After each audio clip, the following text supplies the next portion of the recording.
ശിരൂരിലാണ് ഏറ്റവും പ്രധാനപ്പെട്ട വാർത്ത ഇപ്പോൾ നടക്കുന്നത്. അർജുന്റെ ലോറി ഗംഗാവലി പുഴയുടെ കരയ്ക്ക് കയറ്റിയിരിക്കുന്നു. ക്രെയിനിന്റെ സഹായത്തോടെയാണ് ലോറി പൂർണ്ണമായി കരയിലേക്ക് കയറ്റിയത്. അതിൽ ഏറ്റവും പ്രധാനം ഇപ്പോൾ ചില ഭാഗങ്ങൾ അസ്ഥി ഒക്കെ ലഭിച്ചിട്ടുണ്ട് എന്നുള്ള വിവരം വരുന്നുണ്ട്. അരുൺ പൂപ്പറമ്പ് ഏറ്റവും പുതിയ വിശദാംശങ്ങളുമായി. അരുൺ, കൂടുതൽ ശരീരഭാഗങ്ങൾ അവിടെ ഉണ്ടാകാമെന്ന സംശയമൊക്കെ ഉണ്ടായിരുന്നു. അപ്പോൾ ക്യാബിനിൽ നിന്ന് അസ്ഥിയുടെ ഭാഗങ്ങൾ ലഭിച്ചിരിക്കുന്നു എന്നതാണ് ഏറ്റവും പുതിയ വിശദാംശം. മറ്റ് വിവരങ്ങൾ എന്തൊക്കെ?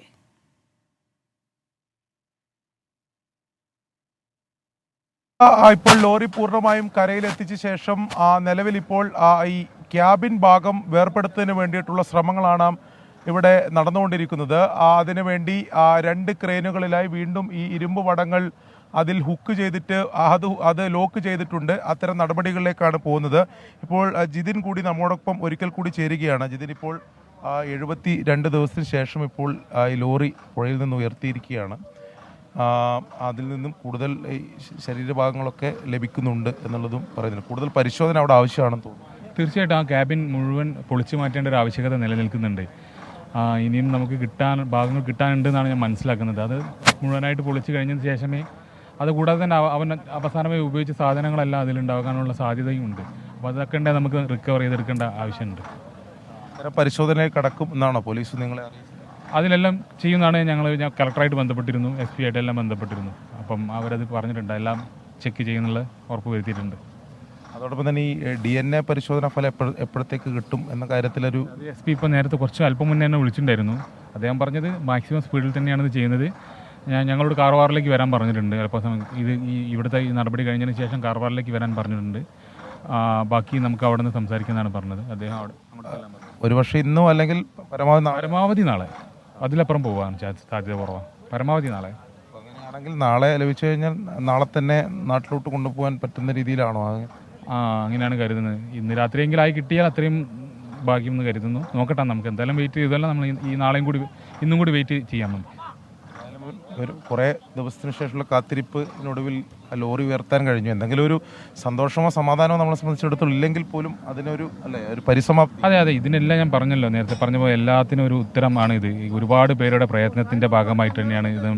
ഇവിടെ ഞാൻ പറഞ്ഞ എല്ലാ പേരുകളും നേരത്തെ എല്ലാം സൂചിച്ചല്ലോ. Ashraf MLA, MK Raghavan sir, Venugopal sir, നമ്മുടെ മുഖ്യമന്ത്രി, കേരള മുഖ്യമന്ത്രി ശശീന്ദ്രൻ സാറൊക്കെ ഇന്നലെ ഡയറക്റ്റ് വിളിച്ച് എല്ലാ കാര്യങ്ങളും ഏകോപിക്കുന്നുണ്ടായിരുന്നു.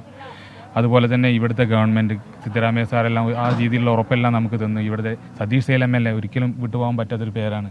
അദ്ദേഹം എന്നോട് പറഞ്ഞിരിക്കുന്നത് അദ്ദേഹത്തിൻ്റെ ഇലക്ഷന് പോലും ഇത്രയും അദ്ദേഹം ജോലി ചെയ്തിട്ടില്ല എന്നാണ് പറഞ്ഞത്. ആ രീതിയിലടക്കം അദ്ദേഹം രാപ്പകലില്ലാതെ കഷ്ടപ്പെട്ടൊക്കെ തന്നെയാണ് ഇതിൽ. ലക്ഷ്മി പ്രിയ മാഡം എല്ലാവരും ഒരുപാട് സഹകരിച്ചിട്ടുണ്ട്.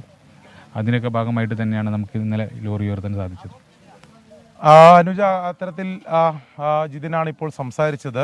ഇതിൽ കൂടുതൽ പരിശോധന ഈ ക്യാബിൻ്റെ ഭാഗത്ത്, അത് ക്യാബിനുള്ളിൽ ആവശ്യമാണ്. നമ്മളിപ്പോൾ ഇവിടെ നിൽക്കുമ്പോൾ സമയത്ത് തന്നെ ഒരു അസ്ഥി ഭാഗം താഴേക്ക് വീഴുന്നത് നമ്മൾ കണ്ടതാണ്. അത് അത്തരത്തിൽ കണ്ടു നിൽക്കുക എന്നുള്ളത് പോലും അങ്ങനെയൊന്നും ഇനി ആവർത്തിക്കാതിരിക്കട്ടെ എന്ന് ആഗ്രഹിക്കുക എന്ന് മാത്രമാണ് ഇപ്പോൾ ഈ ഘട്ടത്തിൽ പറയാൻ പറ്റുക. അത്രത്തോളം വേദനാജനകമാണ് അത്തരം കാഴ്ചകൾ. എന്തായാലും ഈ ക്യാബിനിൽ എന്തായാലും കൂടുതൽ പരിശോധന നടത്തുമെന്ന് നേരത്തെ പോലീസും അറിയിച്ചിട്ടുണ്ട്. ജിതിൻ ഉൾപ്പെടെയുള്ളവരോട് പോലീസ് ആ കാര്യങ്ങൾ പറഞ്ഞിട്ടുണ്ട്. കൂടുതൽ ശരീരഭാഗങ്ങൾ അതിൽ അകത്തുണ്ട് എന്നൊരു നിഗമനത്തിലാണ് എന്തായാലും ഉള്ളത്. അതിനുവേണ്ടി ക്യാബിൻ വേർപ്പെടുത്തുന്നതിന് വേണ്ടിയിട്ടുള്ള ശ്രമങ്ങളാണ് ഇപ്പോൾ നിലവിൽ എന്തായാലും നടന്നുകൊണ്ടിരിക്കുന്നത്. 2 ക്രെയിനുകളിൽ ആ ഇരുമ്പ് വടം ആ ക്യാബിനിൽ മാത്രം ലോക്ക് ചെയ്തിട്ടുണ്ട്. ഇനിയിപ്പോൾ അത് വേർപ്പെടുത്താൻ വേണ്ടിയിട്ടാണ് ഇപ്പോൾ അതിനുള്ള ശ്രമങ്ങളാണ് ഇപ്പോൾ എന്തായാലും നടത്തിക്കൊണ്ടിരിക്കുന്നത്. ഈ DNA പരിശോധനാ ഫലവുമായി ബന്ധപ്പെട്ട് അല്പസമയം മുമ്പ് ജില്ലാ പോലീസ് മേധാവി ജിതിനുമായി സംസാരിച്ചിരുന്നു എന്നതാണ് ഇതിനിപ്പോൾ പറയുന്നത്. അതായത് ഇന്ന് വൈകിട്ടോടെയോ അല്ലെങ്കിൽ മാക്സിമം നാളെ ആ പരിശോധനാ ഫലം ലഭിക്കും എന്ന തരത്തിൽ അതിൻ്റെ എല്ലാ നടപടിക്രമങ്ങളും വേഗത്തിലാക്കുന്നതിന് മുന്നിൽ ഇടപെടൽ നടത്തുന്നുണ്ട് എന്നതാണ് ഇപ്പോൾ ജില്ലാ പോലീസ് മേധാവി ജിതിനെ അറിയിച്ചിട്ടുള്ളത്. അങ്ങനെയാണെങ്കിൽ പരമാവധി നാളെ തന്നെ ഈ അർജുൻ്റെ മൃതദേഹം ജന്മനാടായിട്ടുള്ള കോഴിക്കോട്ടേക്ക് കൊണ്ടുപോകുന്നതിന് വേണ്ടിയിട്ടുള്ള പരമാവധി ശ്രമങ്ങൾ എന്തായാലും നടക്കുന്നുണ്ട്. ജില്ലാ ഭരണകൂടം അത് കാര്യങ്ങൾ ഏകോപിപ്പിക്കുന്നുണ്ട്. നമ്മുടെ കേരളത്തിൽ നിന്നുള്ള മഞ്ചേശ്വരം MLA AK അഷ്റഫ് ഇപ്പോൾ കാർവാറിലുണ്ട്. അതിനുശേഷം ജില്ലാ പോലീസ് മേധാവിയും കാർവാർ MLAയും മഞ്ചേശ്വരം MLA ഉൾപ്പെടെ ചേർന്നുകൊണ്ട് അവർ ആ കാര്യങ്ങൾ ആലോചിക്കുന്നുണ്ട്, ഇത് ഏകോപിപ്പിക്കുന്നുണ്ട്. വളരെ വേഗത്തിൽ തന്നെ ഇനിയിപ്പോൾ 72 ദിവസം പിന്നിട്ട ശേഷമാണ് ഈ ലോറിയും അതോടൊപ്പം തന്നെ അർജുൻ്റെ മൃതദേഹവും കണ്ടെത്തുന്നത്. അപ്പോൾ ഇനി ഇത് വൈകിപ്പിക്കാതെ നാട്ടിലേക്ക് എത്തിക്കുക, മൃതദേഹം നാട്ടിലേക്ക് എത്തിക്കുക എന്ന നടപടിയാണ്. അതിനുവേണ്ടി ഇന്നലെ തന്നെ അത്തരം ശ്രമങ്ങൾ നടത്തുമെന്ന് കർണാടക സർക്കാർ ഉറപ്പ് നൽകിയതാണ്. അതുമായി ബന്ധപ്പെട്ട നിർദ്ദേശം നൽകി ജില്ലാ കളക്ടർ അത് ഏകോപിപ്പിക്കുന്നതിന് വേണ്ടി ജില്ലാ കളക്ടർക്ക് നിർദ്ദേശവും നൽകിയിട്ടുണ്ട്. അതോടൊപ്പം തന്നെ ഇന്നലെ DNA പരിശോധന ആവശ്യമില്ല, അല്ലെങ്കിൽ നിലവിൽ ഇത് അർജുൻ്റെ ആണെന്ന് തെളിയിക്കുന്ന എന്തെങ്കിലും ഒരു അടയാളം ലഭിച്ചാൽ മാത്രം മതി, DNA വേണ്ട എന്ന തരത്തിൽ ബന്ധുക്കൾ അഭിപ്രായപ്പെട്ടിരുന്നു. പക്ഷേ അതൊരു നിയമപരമായ പ്രൊസീജിയറാണ്, അത് പൂർത്തീകരിക്കണമെന്ന് കളക്ടർ പറഞ്ഞതോടെയാണ് DNA പരിശോധനയിലേക്ക് പോവുകയും അത്തരം നടപടിക്രമങ്ങളിലേക്ക് അത് കടക്കുകയും ചെയ്തത്. എന്തായാലും ഏറെ വൈകിപ്പിക്കില്ല എന്ന് തന്നെയാണ് നമ്മൾ മനസ്സിലാക്കുന്നത്. ഇന്ന് വൈകിട്ടോടെയോ അല്ലെങ്കിൽ നാളെയോ, മാക്സിമം നാളെയോ പരിശോധനാ ഫലം ലഭിക്കും എന്ന ഉറപ്പാണ് നിലവിലിപ്പോൾ ജിതിൻ ഉൾപ്പെടെ ലഭിച്ചിട്ടുള്ളത്. അതിനുശേഷം ഇത് മൃതദേഹം നാട്ടിലേക്ക് കൊണ്ടുപോവുകയും ചെയ്യും.